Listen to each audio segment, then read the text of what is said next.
Hey guys, just coming out of my last bout with COVID here, so my voice is going to be pretty wrecked again. It took me years to get my voice back last time, but hopefully it won't take so long to get my voice back this time. I think it's just a matter of dry air and everything with the holidays. That's what I'm hoping anyway. I'm a little stuffy as well, but I wanted to hit this up. The trying to spend $1 million thing. Just trying to, get most people to have an idea of what $1 million really is, right? It's not as much as a lot of us like to think it is, but it's definitely still more than a lot of people think as well at the same time. So it's just kind of creating a visual representation of what that is and trying to put it into a context that's kind of more rational.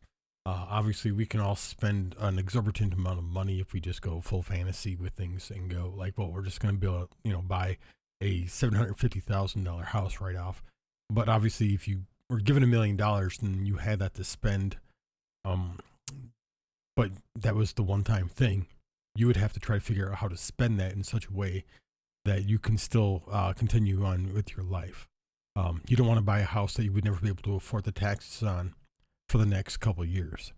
And yeah, there's caveats. There's ways around certain things. Like you could buy a house in a state where the taxes, where they don't have like property tax, or I believe Florida doesn't have property tax, although I believe that is on the books. That's been discussed. I don't know if it'll ever happen there. I doubt it, but it can happen. They can still change that. It's not like it's a first for always kind of scenario that just has to always be that way. Those kind of things can always change. Taxes can always change. So when you're thinking about like logically spending $1 million, it gets a little bit harder because now you're trying to figure out, well, obviously I'm probably not going to just leave this job, right? As much as you may hate your job, the most you're going to do is take a vacation here or there. You may take a break from a while, like a leave of absence or something like that, to do some vacationing, things of that nature. But you're not gonna walk away from everything and leave everything that over $1 million. It's just not that kind of money. And that's part of the whole process here, is that you would obviously the difference between a millionaire and a billionaire is just huge. It's vast. Most people can't even imagine that kind of money. But that's precisely what we're going to try and kind of do here, is look at what $1 million is, and then what is $1 million?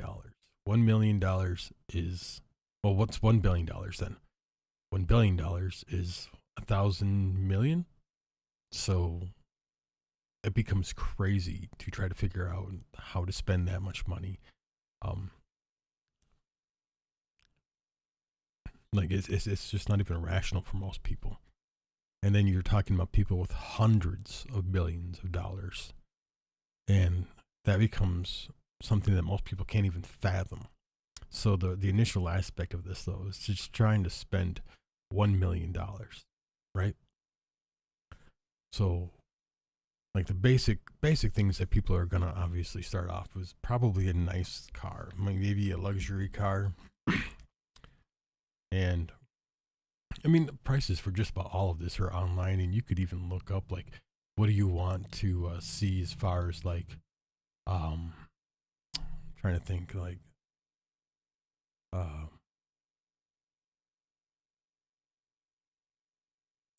like the sales tax and all of that. But like, let's say we were going to buy an Audi. I've already looked up a bunch of Audis. You're starting at around 50, let's say 54, 50, round it. When you're talking about large dollar amounts, you almost always round everything. We're not going to include sales tax. We're not going to include licensing and stuff like that. That's all just going to be stuff basically we're going to leave in the wind on this, just because that's the small details. It's a little bit amount. You're not wrong. You're not wrong at all, Darren. A lot of people don't know what logarithmic means. That's the hard part. like logarithmic and exponential values and how they increase is something that really it starts really confusing people when you talk about that. It's great for sound. A lot of people do a lot of engineering actually would do that, electrical scales.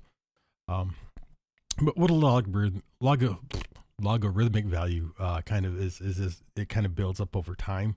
It doesn't increase at the same rate. Like normal time would go by 1 second, 1 second, 1 second, 1 second, 1 second. Whereas logarithmic values that each second would slowly scale to faster and faster and faster and faster and faster and faster. Whereas exponential would go 1, 2, 4, 8, 16, and it would just exponentially increase, or it would just explode out of nowhere.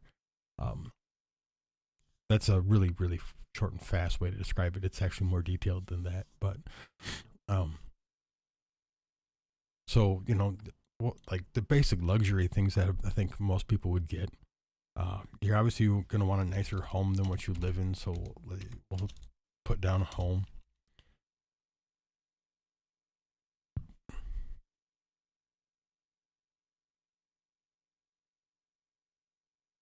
That's true.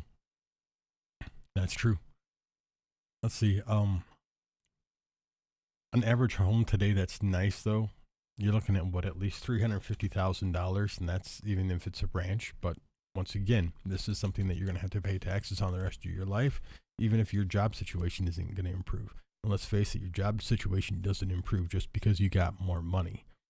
The only way that's going to happen is if you invest that money into your own business, and you can guarantee that you're going to be able to make a lot of return on investment in that business.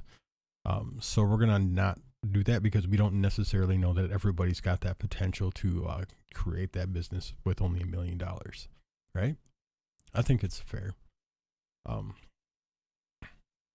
Let's say you have a spouse too. Let's get him a luxury car as well, or her, I don't know why I thought this would be a woman I was talking to or something, or whatever the case. It doesn't matter. Your spouse is going to get a car. So now you've already got 460 grand spent just on, 2 nice cars and a home. You got half of that spent already. And you think, well, that's pretty, that's crazy. I've got $500,000 left, but it gets harder to spend that $500,000 unless you start buying like weird things. So let's say you buy like the latest OLED TV. I think Samsung or somebody makes like 100-inch. But let's say you're just going to go buy one from Best Buy, and they have at least an 85-inch, and you're trying to be somewhat pragmatic. And even then, you're still looking at what? Things like, if I can spell words. Yeah, it helps. bestbuy.com. OLED TV.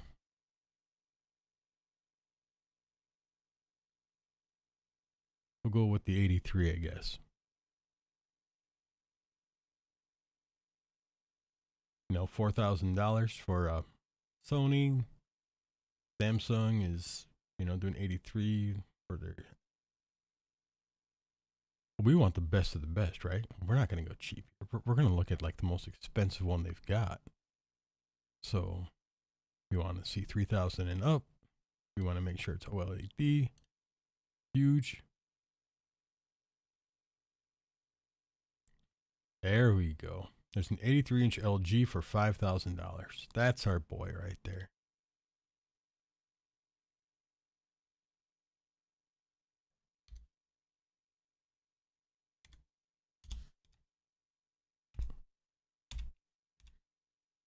Well, then you can start to see that when you're filling this nice house with things, it's going to get much less expensive unless you get kind of crazy. So you can get a whole living room furniture.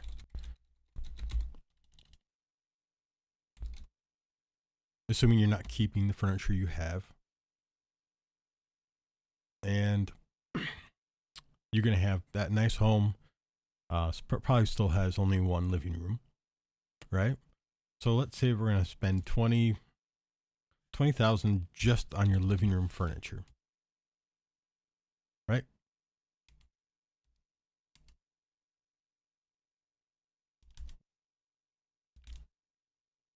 and then we're gonna buy, brand new kitchen table or dining table, as it is these days.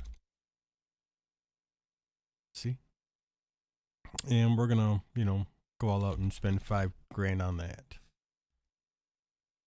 and probably, could do a lot more. Let's go 10. Let's go 10 and call us, just this crazy. We're gonna take a vacation to Europe, and that's gonna cost us.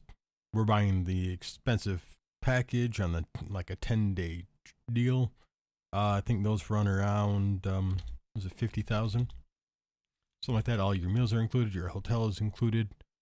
Stuff. If you guys have ever done this, where you go out and you're fantasizing about all the different things you could do if you won the lottery, and you go look everything up, it's so interesting to see what like all this stuff actually costs, and how that you start realizing like it's really not expensive when you have that kind of money. It's like nothing, right? Boom. Okay, so we do our European vacation. We're gonna buy souvenirs and all that. We're gonna earmark $50,000 for that. Let's go crazy. We're gonna earmark 75,000 for that. So we're still under $600,000. Like okay, let's get a boat, a nice boat. Our home's by a lake, so we're gonna up that to 450,000. Let's say we're gonna do that. So we're gonna raise our rates there. Now we buy a boat for our lake. What kind of boat do we want? Do we want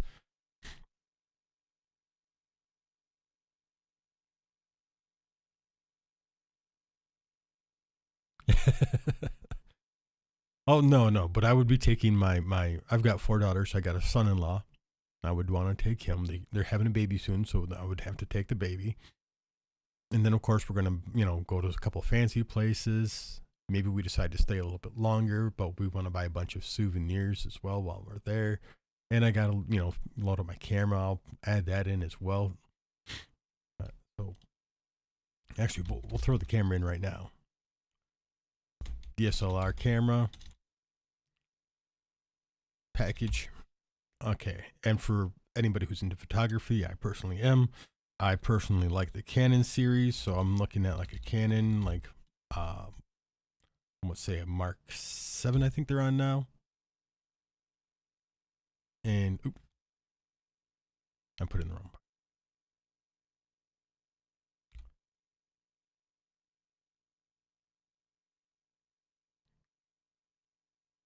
And say that's like a $10,000, $12,000 camera. I want to get a couple nice lenses.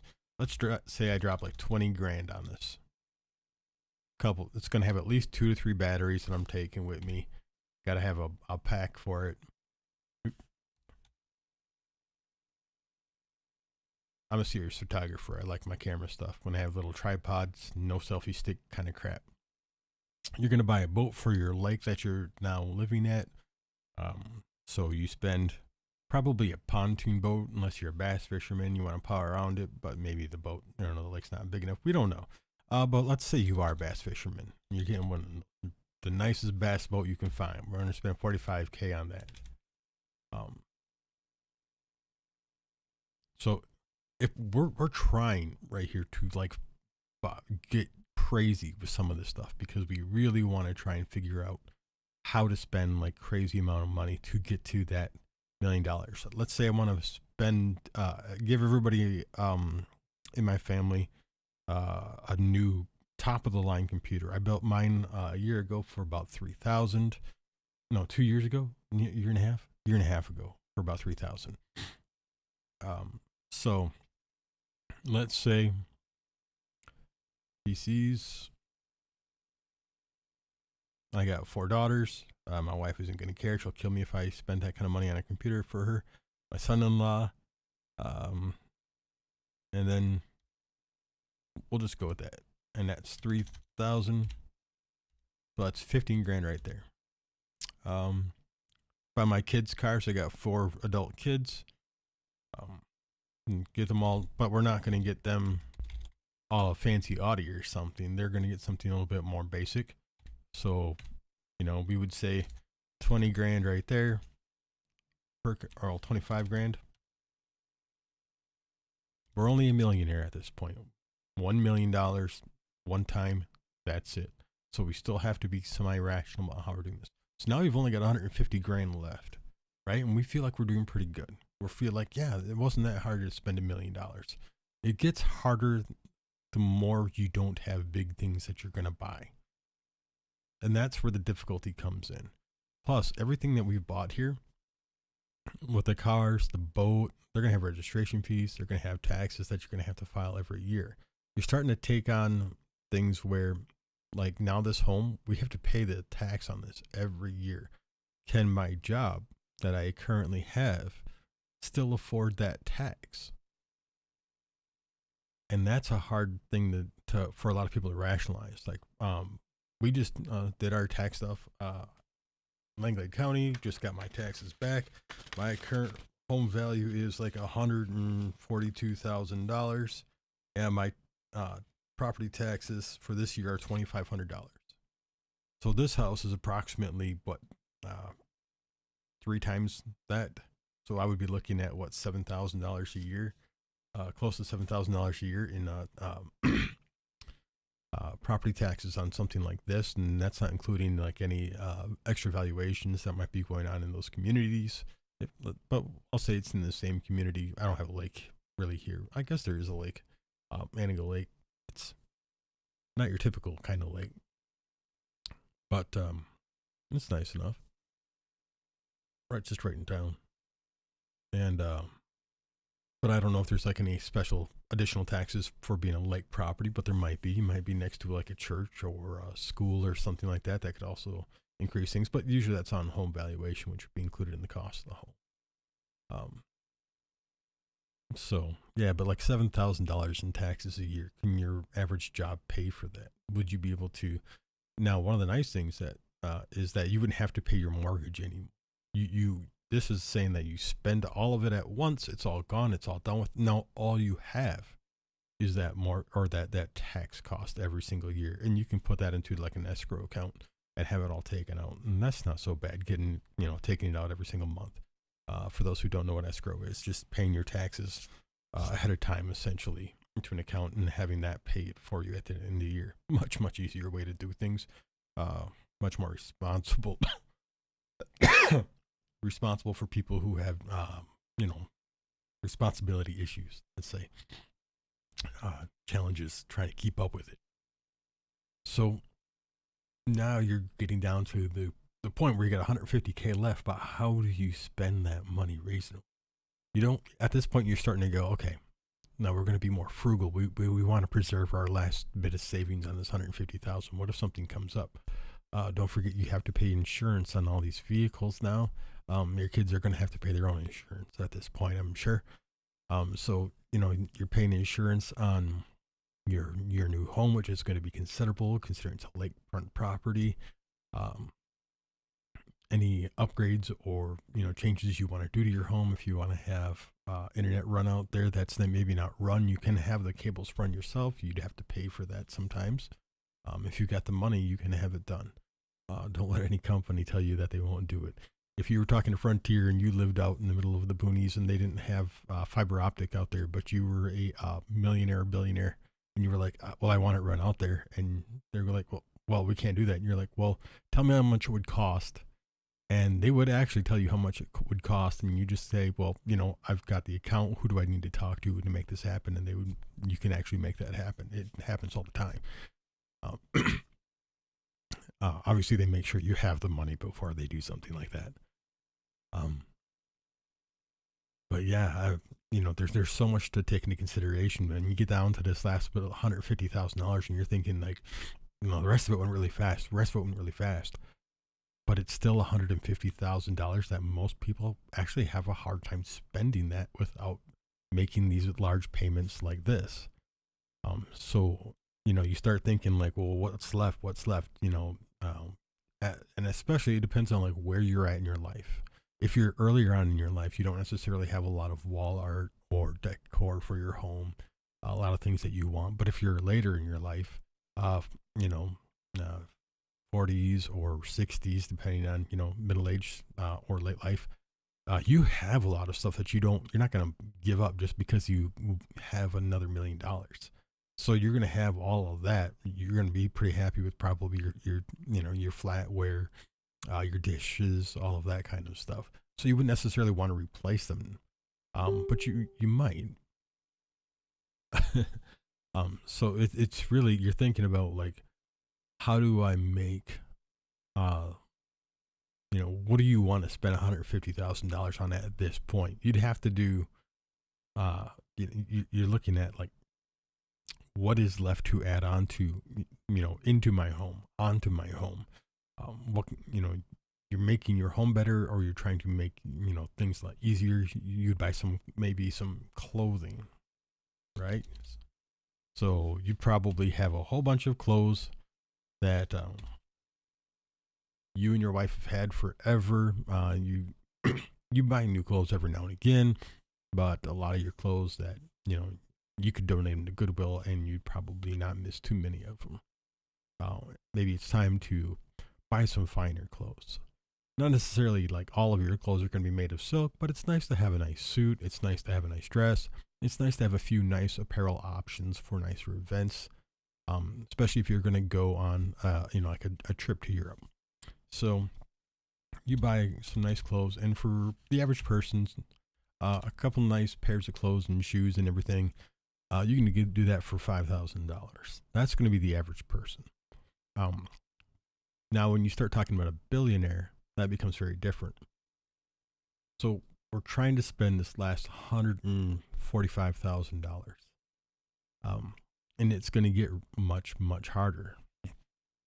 So let's buy the kids some clothes and stuff. Kids are going to be a lot more difficult. They're a little bit more expensive because they're going to want more. There's lots more of them. Let's do, let's do 3,000 a piece for them instead of the 2,500 a piece for us. And then say we want to put the kids into college, but obviously we can't afford to get them into a super pricey college. So let's spend 4 of them. We're gonna spend 40,000. Does that do it? Yeah, that should do it. That's gonna take us right over. It costs us an extra 30K. We're already in debt. So spending $1 million isn't too hard if you're doing big chunks, doing exorbitant things, and then you still have to come up with any monies left over, right? So this would be like huge things, life-altering things for most people, and a couple of things that are just like life, quality of life changes. There's obviously, marks up and down in a lot of these categories depending on things. What I want to point out though is, what if we try to spend $1 billion? So none of this changes. But now we went from the $1 million here to, 1,000 more of those. So how do we spend all of this 1,000 more times? That's when things become really hard to fathom. And what it gets hard is when you have that kind of money, it actually starts to get harder to not have value or possibly even returns on dividends and things that you really, really want. So let's say we're going to move to a whole other state now. $1 billion, you're probably going to try to never work again. That's the objective goal here, right? $1 billion, you're never working again, unless it's a job that you really want to do. That's really the goal. I think everybody wants to have something that they're functioning in life, something that they enjoy doing, but it's going to be on their terms and it's going to be their way, at least so far as they can fathom. So we're going to move to, I don't know, like Florida or something. We're going to get ourselves a nice, like, big home, somewhere by the ocean. Let's take ourselves to 5.2. We're gonna spend, around $5 million on it. We're not getting just one OLED TV for this house at this size because we've got 2 to 3 living rooms spare minimum. So let's get 3 of those big TVs. And that's just buy furniture for the full home at this point, and we're gonna go quite ritzy. So we're gonna drop, 100,000 bare minimum on furniture there. Vacation to Europe. We're going to take vacations, world vacations. We're going to spend $500,000 touring the world for like a full year or more. And that means we can spend as long as we want there. We can eat at all the nice restaurants we want while we're there. We can do whatever the hell we want while we're anywhere. We have more than enough money to do so for a full year. Boat. Actually, now we're not talking about a boat so much as we are talking about probably a yacht. And that we're talking about probably, let's say, 15 million. All right. Yeah. No problemo.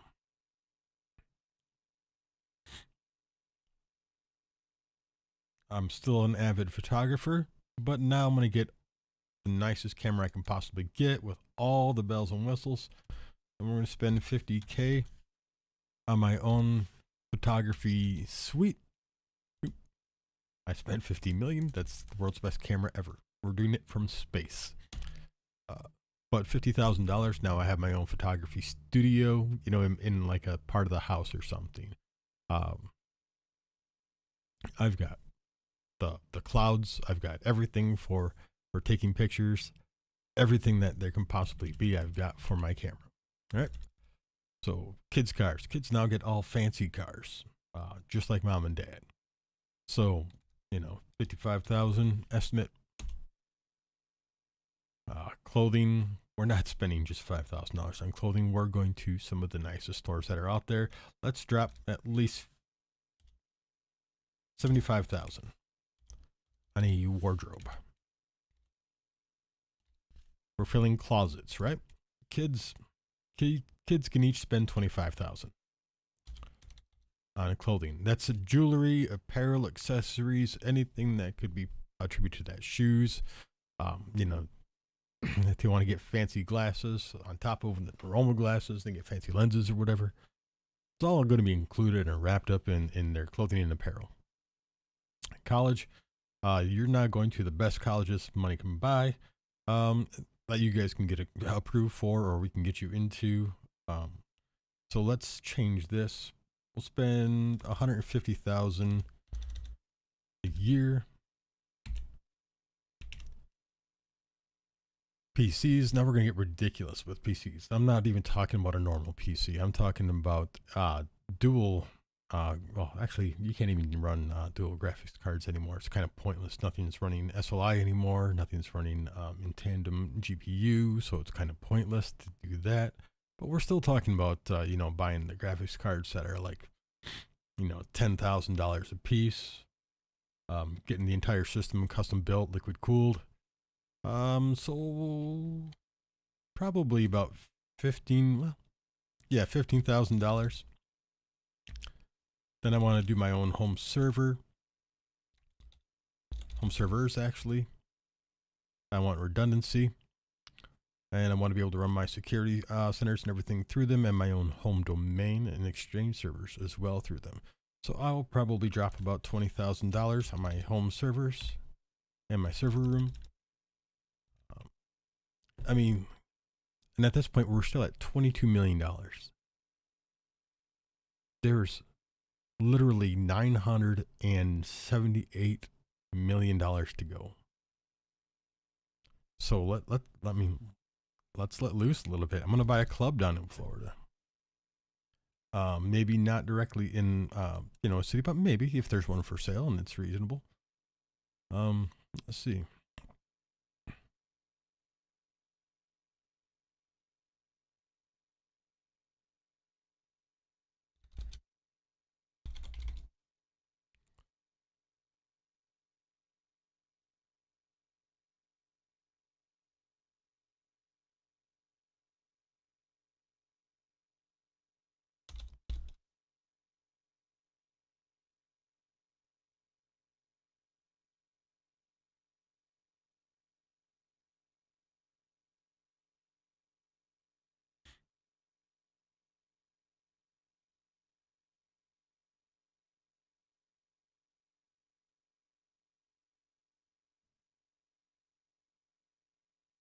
These aren't clubs. Property type.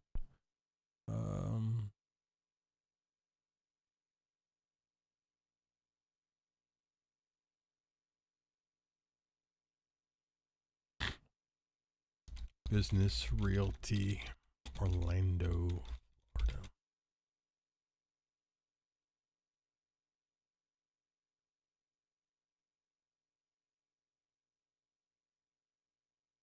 I don't want to explore Florida. I want to explore your listing, sir.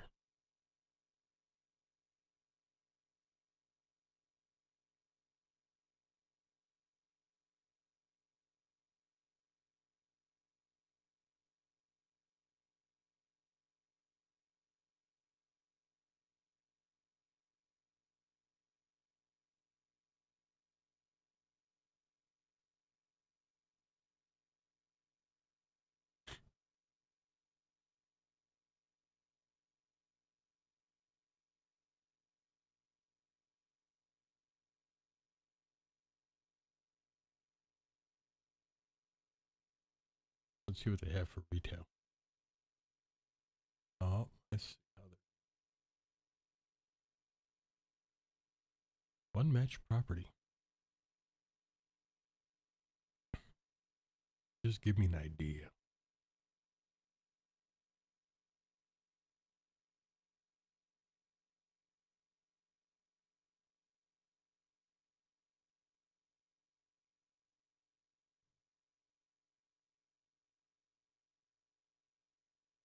All right, we can make a business out of this.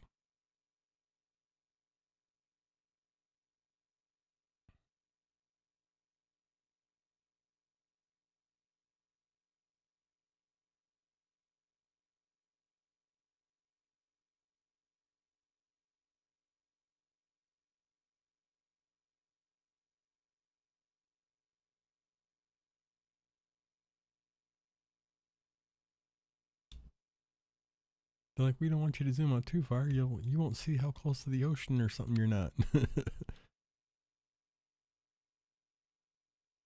Let's say I wanted to do a club and this is the only thing I could find. Too bad they won't let me know how much money it is. But let's just, pretend that we're going to spend a crazy amount of money on this, right? 25 million. And that's probably not even crazy enough. Let's go crazier. Let's say 100.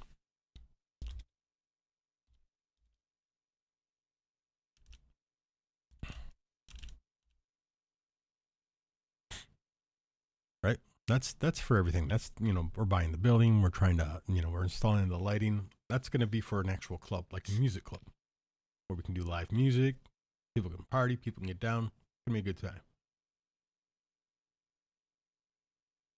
That's still $880 million to go.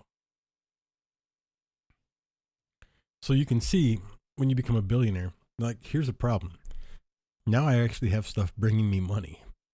I can make money on photography. I could make money on my club. Anything that you spend after a certain point starts becoming an investment. I'm going to start buying properties around the world, right? Not because, I just want to rent them. I want to go on vacation in places. I want to have a place to say that's mine. So now I'm going to go buy a house in, say, England property. It's going to be a nice property. Let's go spend, $3 million on that. We're not going to be in it all the time. We don't want it to be as expensive as our home here. Our house in Ireland doesn't have to be anywhere near as fancy as the ones here. $750K. Maybe we want one on both of the coasts, so then we get a California estate, and that one's gonna run us, a cool $3 million there. New York, condo, something maybe in a high rise, and we spend, probably $2.5 million on that.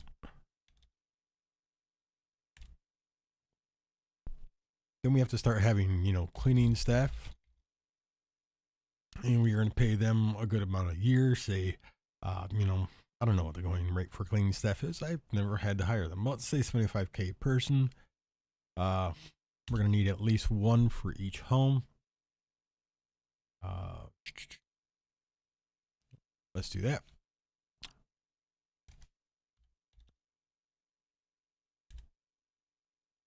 And you're like, well, at least that's good. We got recurring, 365,000 annually going out. And we're going to have our lawyer who's going to help conduct a lot of our business for us. He's going to be taking care of stuff. We're going to have an accountant.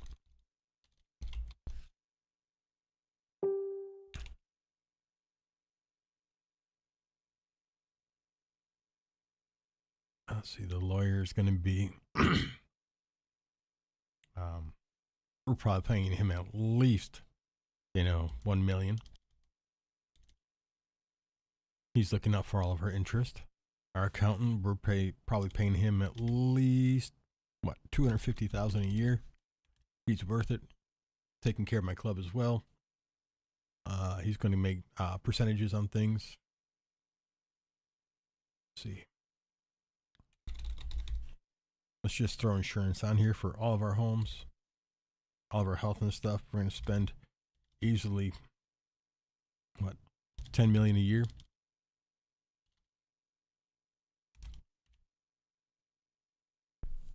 So it starts looking like, okay, we can spend it, but we're still throwing out like huge numbers, and we're still barely scratching the surface of the $1 billion, and we already have money coming back in. That club's going to make money. There's no doubt about it.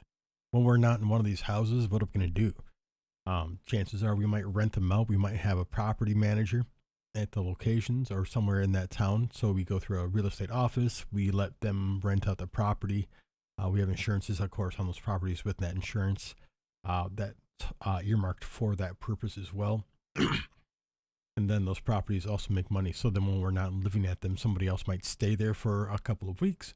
But then, when we're going to be there, of course, they can't be there. That's all managed already for us. And they're gone by that point in time. Somebody's already making sure that they're gone before we even arrive at the house. You're talking about security systems already built into most of these houses.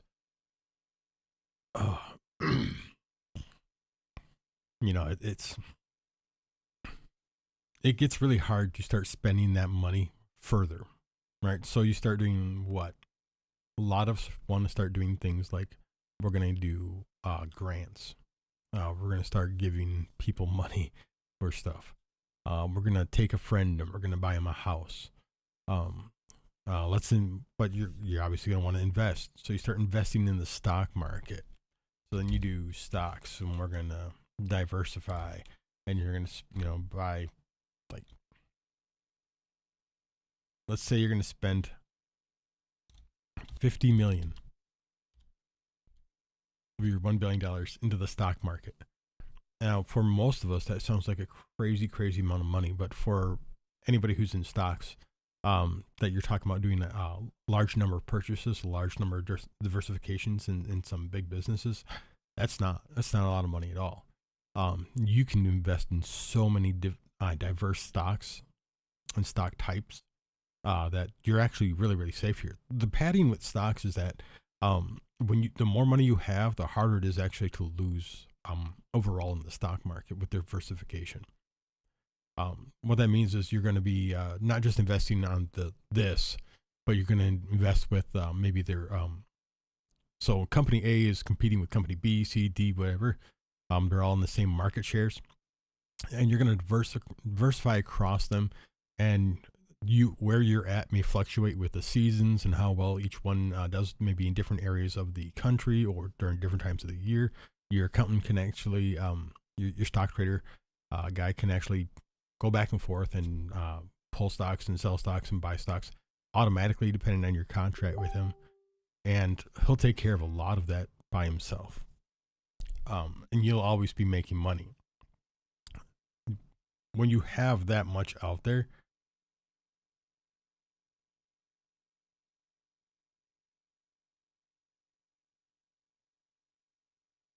it becomes really really hard to really lose unless like the whole market crashes at once. You're really not going to get harangued too hard. You can also buy more investment properties. Real estate never goes bad. So even if the market crashes, you still hold the value of that property.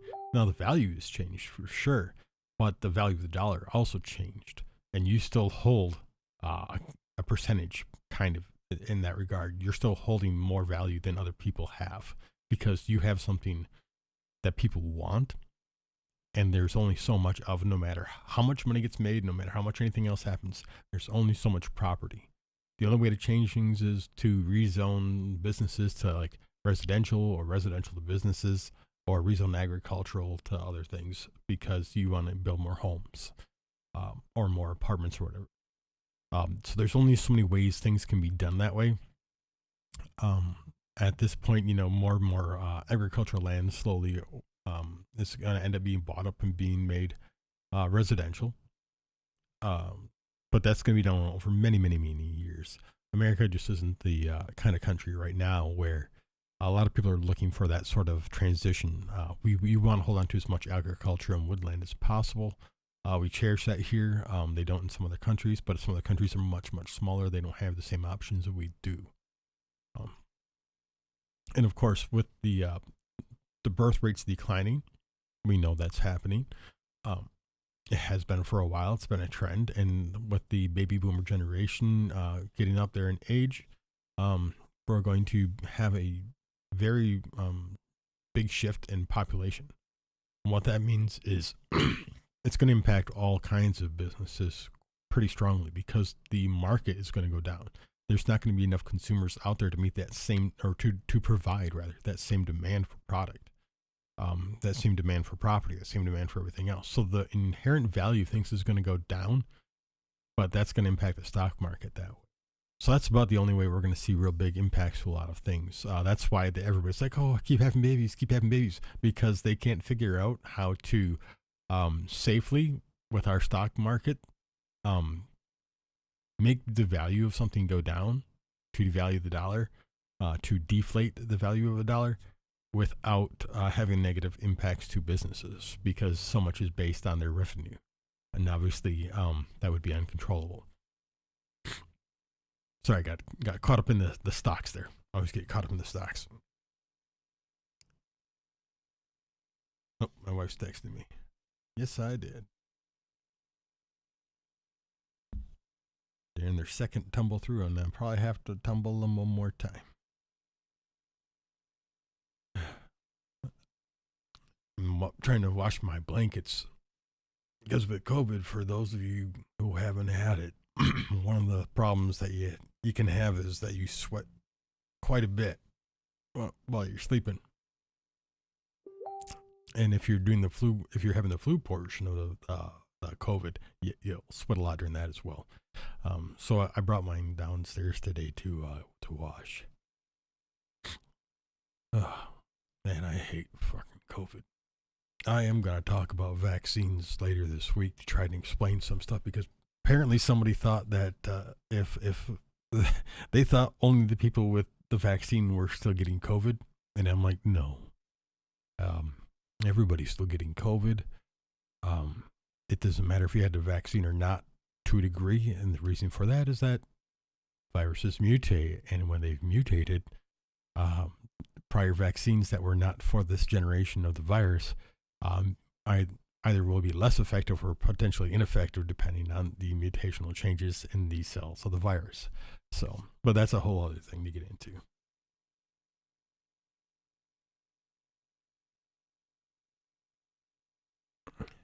My daughter asked me, my family's at my twins are having a winter choir concert tonight, and I was really hoping to go until I got sick. But I think they got one or two more choir concerts, hopefully before the year's out. But one of them asked me if I wanted any kind of like a treat from the bake sale if they had them. And that was really nice. I was touched by that. I got good kids. Not, nobody's perfect, but I got pretty good kids. I'm pretty happy with them. I'm pretty proud. Let's see. So stocks, insurance. let's buy our kids houses. All of them are going to come and they're going to live, they could probably live in my giant home, but we're going to buy them all their own homes in Florida. All 4 of them are going to get to live there. Let's spend, $1 million per. We're going to buy my mom and dad a new house and her parents a new house. So parents' houses.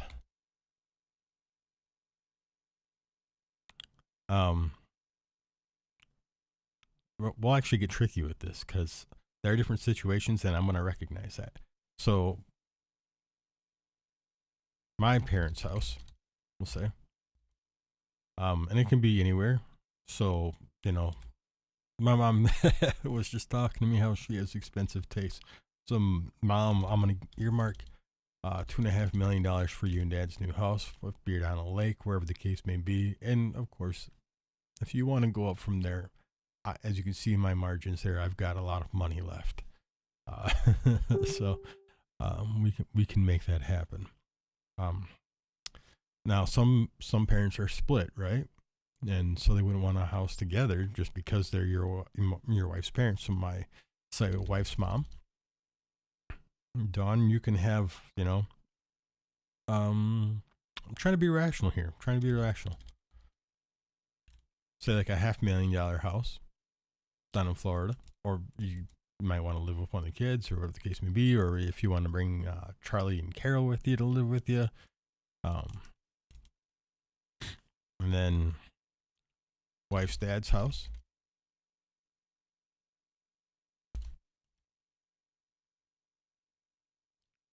I want to make sure we're notating things correctly as we're going. And maybe he's not going to want necessarily something huge either, not for himself. Something small, and we're gonna have housekeepers for them too. So let's put that cleaning staff up to 7. Kids are gonna have to clean their own house, and they're gonna have kids to help clean their houses. They'll be fine. Let's see. You got to draw the line somewhere, billionaire or not. So, spending that kind of stuff on their homes.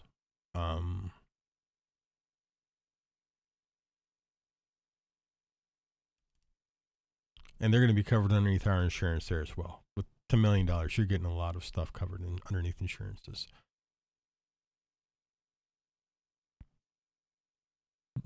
And I could be wrong on some of that. I'm not to get the full insurance information at that kind of level. You really have to have more money to get them to actually talk to you to that degree. So we're taking some liberties here. So if anybody's a billionaire and wants to let me know, by all means. Let's see.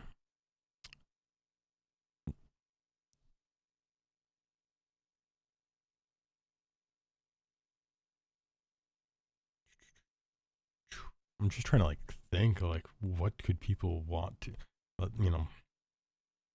what do you want to buy that would be substantial enough to even notate? You're going to do some Disney vacations. Maybe you buy a property at Disney if they have that. Actually, can you buy Disney property? Property at Disney Orlando for sale?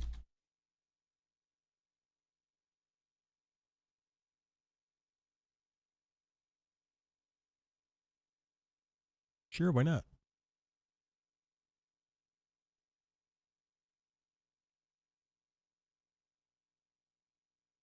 You can buy a Star Wars themed friggin' house. 5 bathrooms. Is this 7 different kitchens? Oh, 7 pictures of the kitchen. Okay. I was going to say, what? What? Damn it, Melvin. Shark Tale.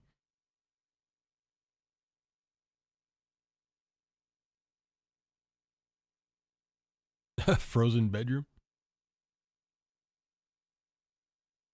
And I mean, just to know you can just buy this it tickles me. That is incredible.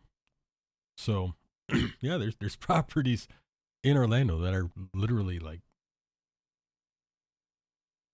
Disney kind of styled properties. That's very cool.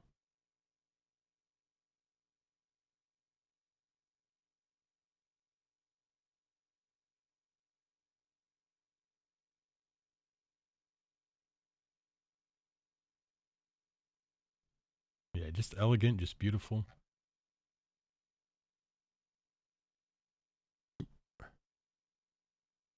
We're gonna raise our home here for our expenses. We're gonna say 25.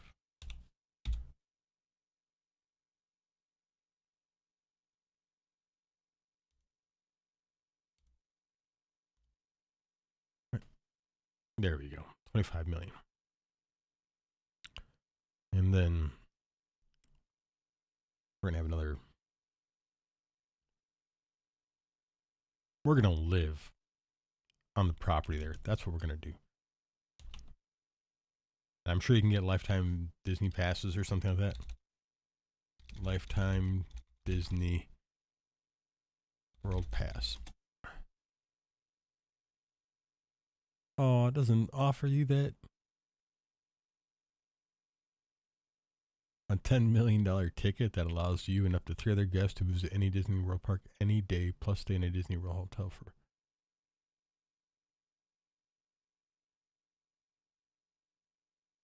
No expiration. Discontinued in 2015.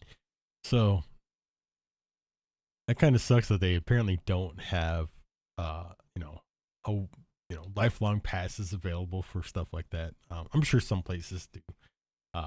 Obviously, that one doesn't. Darn it, Disney. But I can understand. I mean, $10 million, you're kind of really leaning into a specific crowd there. And they can probably pay for the VIP and everything every single time individually anyway. It's not like they're going to go enough to probably a cut to ever amount for that.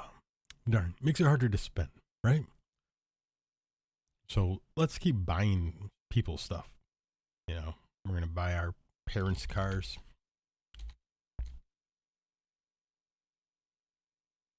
Even if they're not going to drive them, they can have it just to look at if they want to, like, have a museum piece. And we'll spend, you know, up to $75,000 a piece.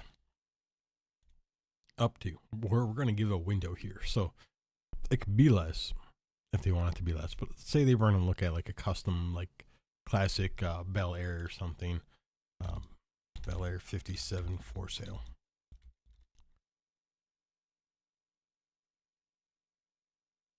You know. Ooh, that's pretty. But they found one, you know, that was reasonable. Like this guy here or something. There's some that are a little bit less. You know, maybe they don't drive the same as some of the more expensive ones or have some of the fancy stuff that some of these have. Yeah, like this one's fully customized. So this isn't like a standard, you know, old school Bel Air. This has got some definite detail work going on into it. Not that I have any problem with that. So 75,000 a piece, and then let's say I want to have my own little car museum. So we're gonna buy a museum for cars. Unless, you know what, it's not going to be a museum for cars. It's going to be my own personal facility for cars that I really like my own cars. So we're going to build a car garage if we can for 10 cars that are just crazy. Let's get nuts with our 10 cars. We're going to spend. Let's bold this because we're going to do. We're going to do a subcategory here. Let's do that 57 Bel Air that's tricked out. Right? So let's get one of those. That's at like 375. Let's put down 400K. Just in case there's anything on it that needs to be finished up. Right? Then we want to do like, let's say a McLaren. McLaren supercar, we want one of those. What's McLaren running these days?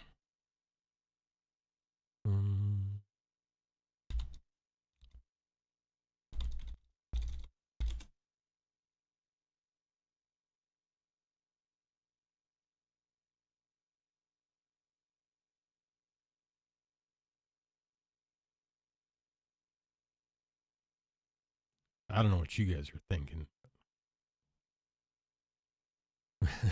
Set cookies, yes. Let YouTube remind me every day when I'm watching stuff that I can't afford this car.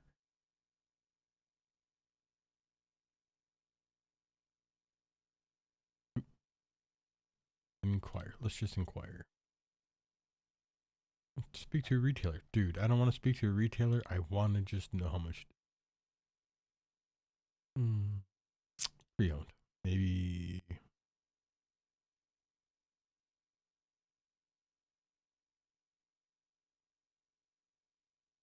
The euros.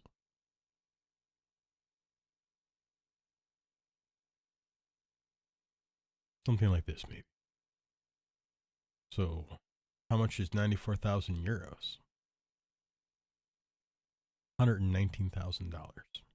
That's not bad. We're not even hitting a million. I was thinking so much more.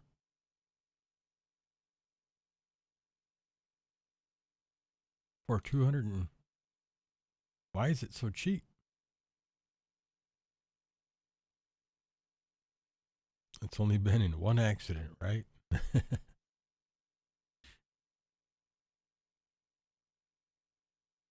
Price descending. There we go.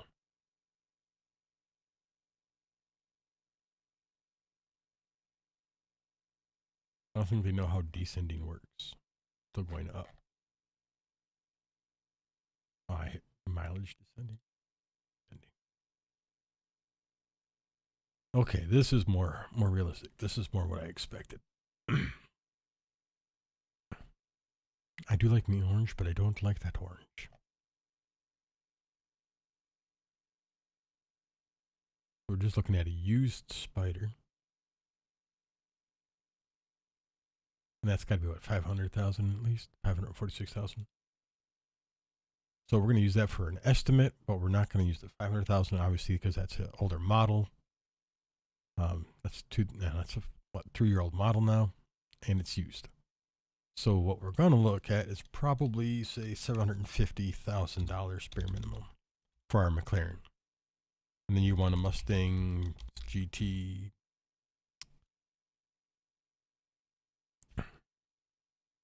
Cobra or Shelby Cobra. Is that a thing? I can't remember.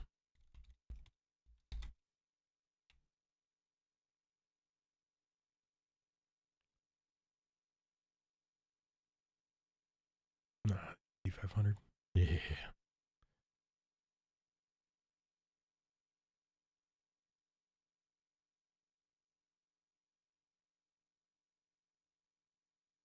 And how much does one of those cost, my friend? Because that's the upgrade cost. That's not the full cost.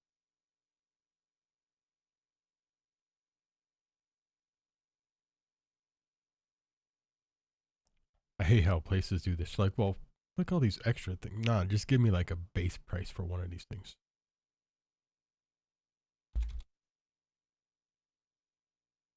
Starts at 80 and goes up to 127,000 depending on the trim and options. Obviously, we want all the bells and whistles. So I spend 150,000 on that.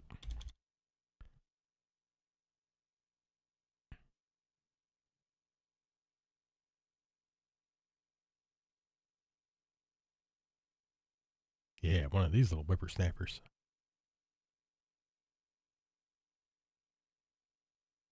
I don't know how much it cost in 1965, my friend.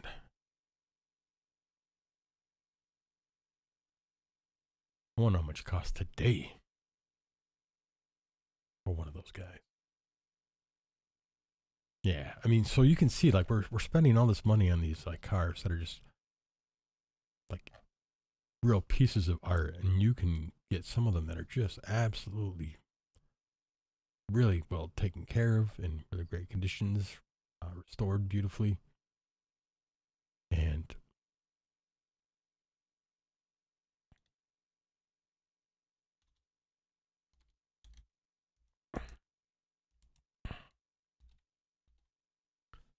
so you're spending like $100K on that one.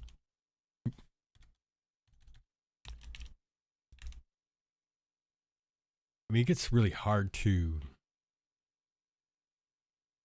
to figure out like how much you're going to spend on everything. But let's say, all in all, others, and we're going to spend 1, 2, 3, 4. We got 6 more. We're going to spend at least probably,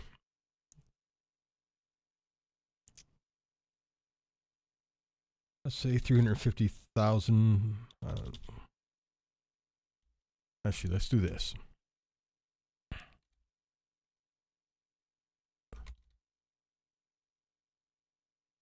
So we're going to spend about $1 million on 3 more sports cars that are brand new, and then we're going to spend, say, 500,000 reserved on, other classic cars that have been restored and tricked out and updated for some new stuff.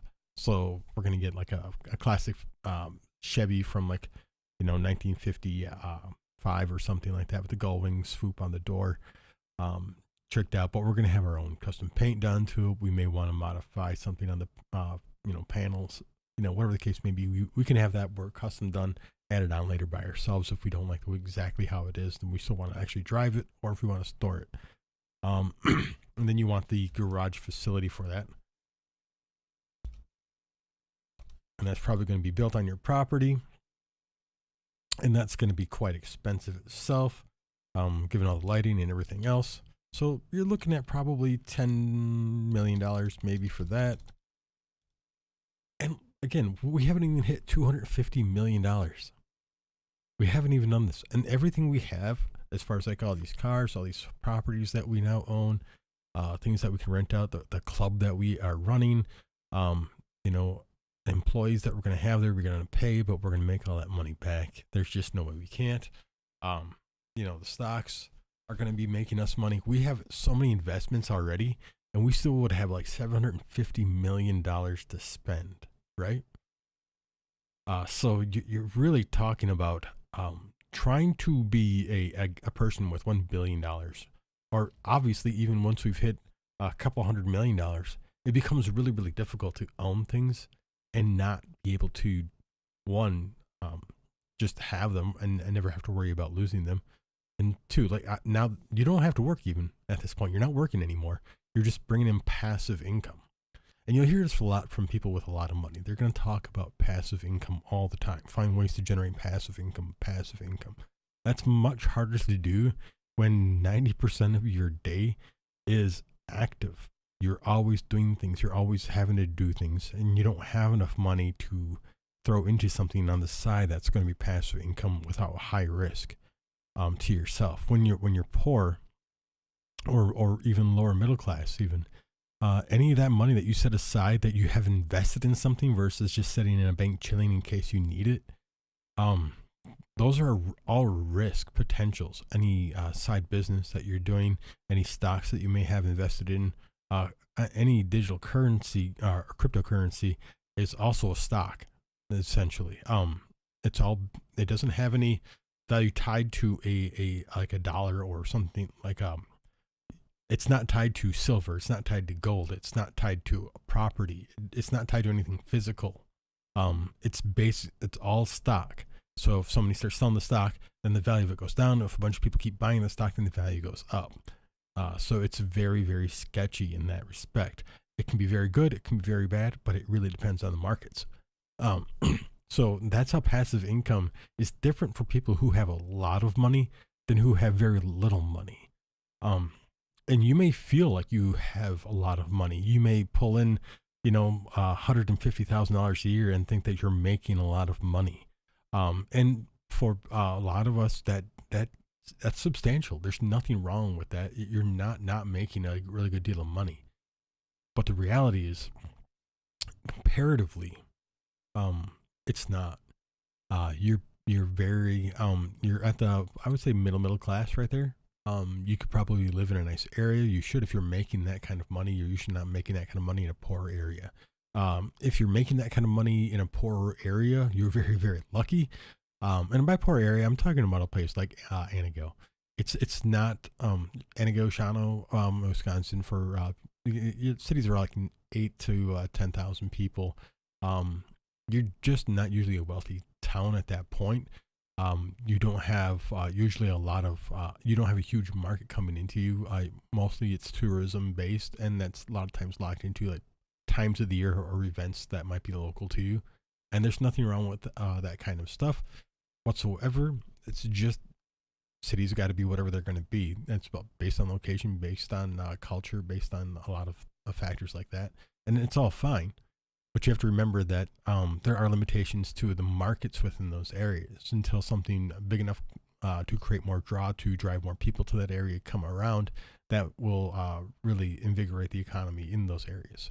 So $150,000 in an area where where you're in a town of like 10,000 or less people, it's going to feel really good because the economy in those areas is weaker and your money is going to feel like it goes a lot further, and you don't have to, once you have things like certain property or whatever, anything else is just kind of additional, and it's going to be easy. Your property taxes are probably never going to be too high unless you intentionally are buying like large properties or something and being kind of silly with it.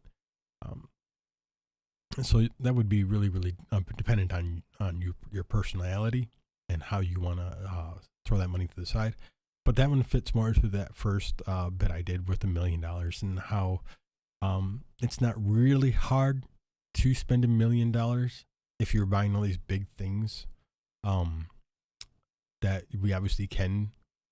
But once you've bought them, you're still looking at, of course, taxes and things like that. So you're still kind of like stuck having to, work whatever job, breaking into a new market, breaking into a new field, being able to start a new business in this modern era. But just because so much of the markets are so well saturated at this point, it would be very, very difficult. Not that it can't be done, but a lot of times what more is likely to happen is you buy a business that's already present in an area that somebody's selling because they're old and retiring out of it or something like that. Most bars are sold to somebody else who wants to do another bar. People aren't doing new businesses. They aren't starting something new, fresh, and entirely their own. A good majority of the time in markets like these. And when you're, looking at that, I got $1 million. What am I going to do with it? Kind of money. So you're still going to be working. You're still going to be paying your taxes, and you're still going to really be frugal about how you spend that $1 million. And a lot of people will be more conservative than what I was with that. They may make more investments. They may buy a cheaper house. They'll only spend like maybe $250,000 on a house. They may only buy one really nice vehicle, and they'll have one vehicle that's still like a basic 4-door SUV that was like $25,000 to $30,000 or something like that. Or rather, one will be a nicer SUV, and then the other one will be like a more fuel conservative kind of car that's like a 4-door sedan, as it were. And there's just a lot of factors that you're gonna really think about when you still have to do that, and generating passive income is still going to be hard for you because you're still that entire time, that $150,000 that you're making at that point in your life is still going to be something that you're spending on food, you're spending on your insurances every month, you're spending on, you're not getting that in one lump sum. You're making a portion of that every week or every other week, depending on your pay scales. And you're having all your Social Security, Medicare, taxes, all of that's coming out of there. Your insurances are coming out of there most likely. So it feels like a lot less money in the when it gets to you. And then, of course, a huge portion of that money goes to your foods, your mortgages, all of that stuff. So it gets a lot. There's the difference between, being middle class, being handed $1 million that you can spend, no taxes on that, of course. Just you're getting $1 million and you can spend that $1 million, and then getting the $1 billion, or you can just basically, like, at this point, like, just this is an unfathomable thing for most people to even think about. Like, you bought all these people, all this stuff. We haven't even touched on siblings. Don't touch your siblings. That's wrong. Not even in a mean way. But you buy your siblings cars, you buy your siblings homes, you buy them new furniture, and you'd still be brushing, probably still under $300 million, with all kinds of stuff, sending them on trips, and then buying them businesses if you think that but you would be Let's be honest. You're not going to just buy a business that they're just going to fucking fail at. You would have to feel like they would have some potential to actually be successful at this.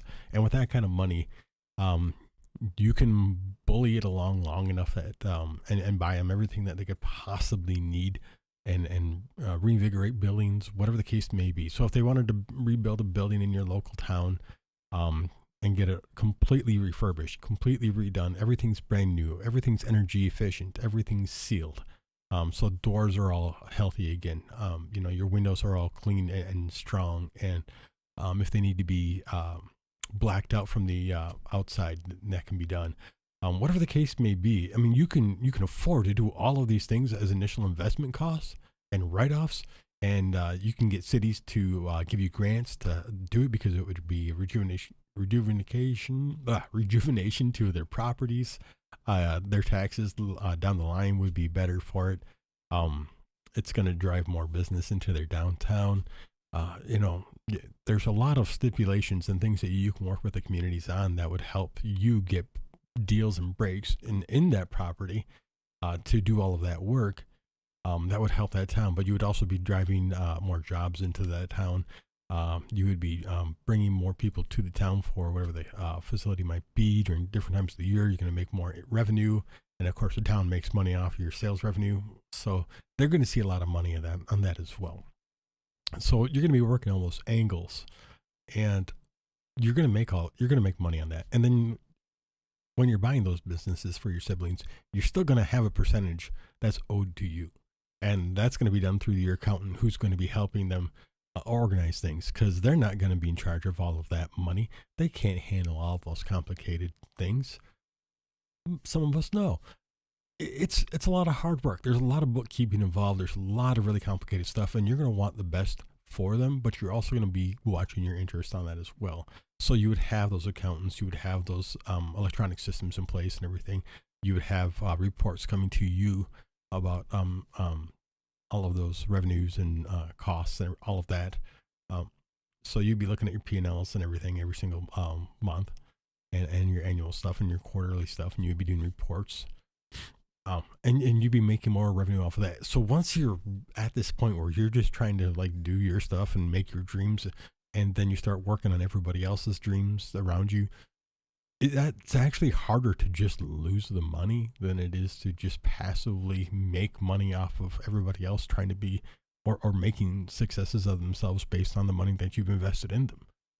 And then you're like, well, what the fuck do I do with this? And, so you're still trying to spend it, but you can't spend it most of the time because you've already bought like all this crazy stuff in the first bit. You can't keep buying random properties. There's no point to that. Every time you do, you would have to use it for something. You'd want to do something rational with it, but you don't want to just give it away either. And even if you do give some of it away, you get tax write-offs, which again financially benefit you. So this is what a lot of people don't seem to understand, is that when you have so much money, it's actually really difficult to not make money off of it without being a complete and total moron, and two, the amount of passive money you will make, and the amount of assets that you will have that have value is just ridiculous. You're going to be worth so much money.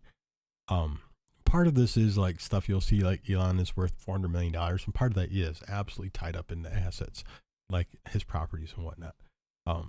Part of it's tied up in stocks.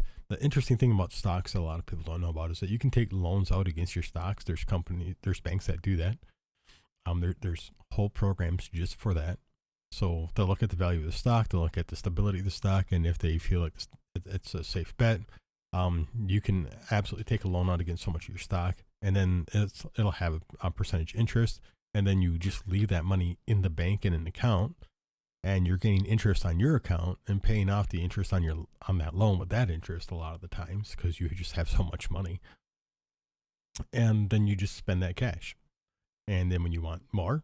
And your loan, you're like, all right, well, I'm just going to take another loan out because I've already paid off all of this. It's ridiculously simple. It really is.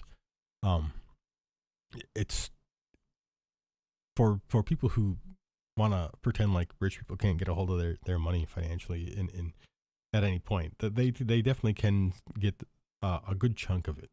Obviously, they're not going to be able to sell their house or their cars or stuff like that, like they split, and nobody would want them to.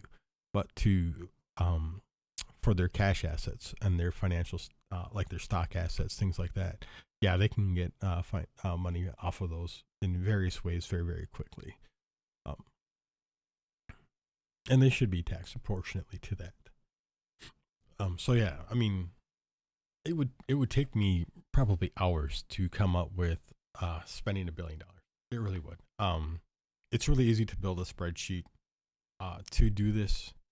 You can look right here and actually see the values. It's just you know, this column times whatever the quantity column is, and that's the sum of each column, and then the total here is D7, which is my first column here, down to D1000, assuming I'm gonna take 1,000 things to get up to $1 billion. You could do it faster. You could buy a sports team. You can do things like that, but then again, you're generating passive income now off that sports team, unless your sports team is a complete and absolute failure, and you're intended to be so. And actually, a lot of sports teams you're talking about a couple $100 million. Buying an arena, something like that, building an arena. I mean, you could shortcut it, and be really, really silly. But when if you would ever decide to do something like this, where you're just trying to do the experiment itself, I would ask that you be more genuine about like what you and your spouse would do with $1 billion. Make your normal dreams come true first.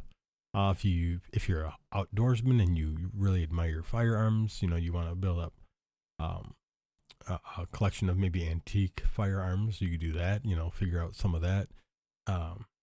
If you want to get yourself a Barrett 50 cal, or whatever the new versions of those might be, you go ahead and do that.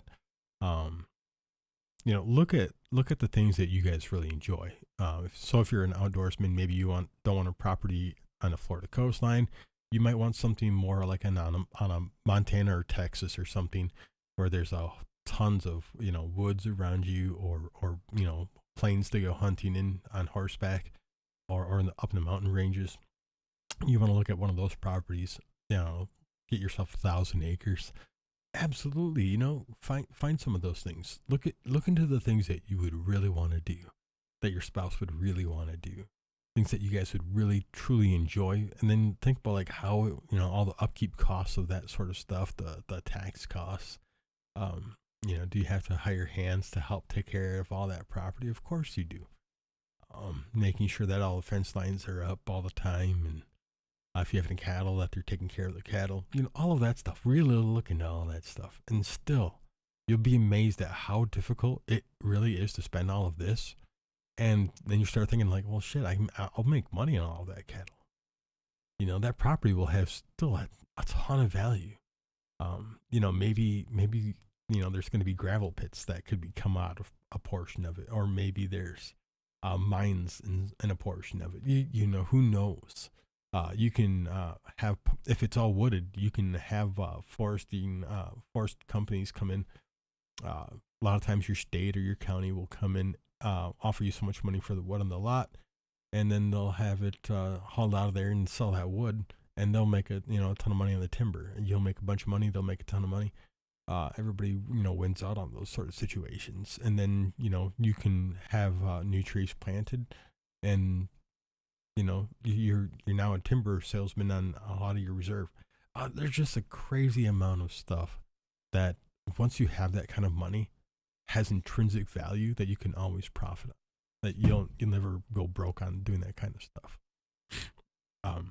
So the difference between $1 million and how that's going to change your life versus what $1 billion would do for the average person changing their life, and how it could generate passive revenues, things that you would just inherently be able to make money on. Just it's really crazy. And that's kind of what I wanted to illustrate. Like, there was no way we were ever going to hit $1 billion without me spending like crazy amounts of money on just ridiculous stuff and just giving away tons and tons and tons and tons of money. And even then, it actually takes a really long time, because you're trying to be rational in how you give away that money, responsible with it. You're not being absolutely ludicrous. If you've ever seen Brewster's Millions, that's a kind of a really good version of this. And the newer version has what's the British guy? Um,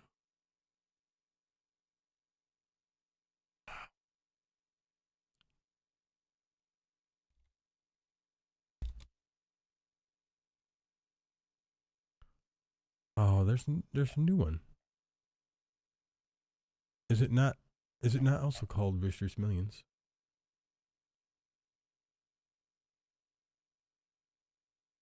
Uh, Remake? There we go.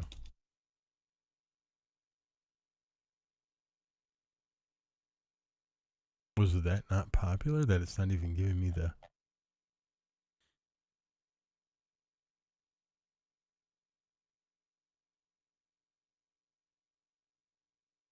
They're like, well, here's the old one. Let's not talk about the new one.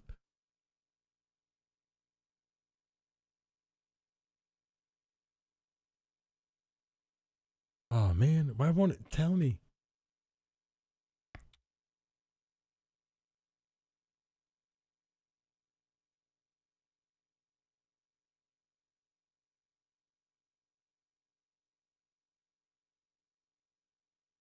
Oh man, I can't remember the guy's name.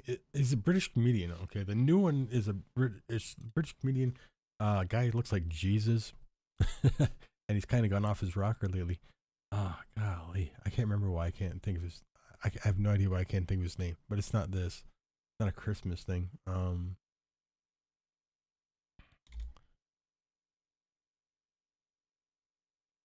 anyway, Brewster's Millions is a fantastic movie. It's about a guy who um is going to inherit $1 million or many millions of dollars, but he has to spend $1 million completely selflessly first, and to he has to get rid of everything. He can't own anything at the end of this, so he has until this deadline, and he has to spend all this money on ridiculous crap, trying to spend all of it, just to figure out, he's trying to learn value, and he can't make any money on any of it. It all has to be gone. Um, and trying to, and this is movies from the 80s, so it's a little bit easier to understand, I think, for the common man to see him try to spend all this money at that time. It's a little bit more attainable for most people to relate to, and in that aspect. But yeah, absolutely. If you've never seen it, I definitely recommend it. It's a great watch. It's super funny. It's a great comedy. It's absolutely done. It's Richard Pryor, John Candy, two fantastic comedians out of the day, and just it's a really great statement on economics, and it's also just really hilarious to watch. And it kind of puts things into a really good perspective. And if you guys ever, get the idea to do something like this, I recommend it. I just try to figure out how much money you could actually spend if you really just wanted to spend a ton of money, and you'll find out really really fast that it's something it's difficult to grasp. And then you're not even talking about just $1 billion. Like, we had a hard time even hitting $250 million, right? Without even including some wild shit. And you're talking about people with $400 billion out there. Hundreds of billions. That's an unfathomable quantity for a lot of people. So really think about that. And when they talk about trickle down economics, the whole point is that the money isn't supposed to barely trickle down. It's supposed to trickle down on everybody like a shower. That's the reason why the money can flow back up so effectively. And unfortunately, that doesn't happen.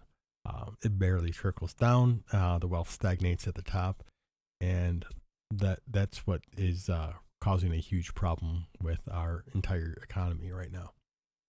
So I don't know if anybody is going to watch at this point. It's a lot of information. I don't have a bunch of fun doodads, and I would love to throw back our own music in there, of course, but I just get muted. But if you did stick around and you enjoyed it, you had any ideas or any thoughts, feel free to let me know. You guys have a great night. I'm gonna see if my stuff's dry in the dryer yet, and if it is, hopefully I'll get some rest and feel better tomorrow. I will be talking about how vaccines and viruses work. Mostly, we're going to talk about viruses and epidemiology. We'll talk about the viral explosion maps and how viruses propagate exponentially and how they mutate and stuff like that, and why all of this is important stuff to know. Only reason I'm going to talk about it is because it all came up again. A lot of people didn't have a lot of the information. A lot of people don't understand the information, and I understand it can get pretty complicated. But I'll break it down. We'll talk about a little bit about Osmosis Jones, the movie Outbreak, and I may watch Contagion. I have it. I just never seem to remember to watch it. But y'all have a good night.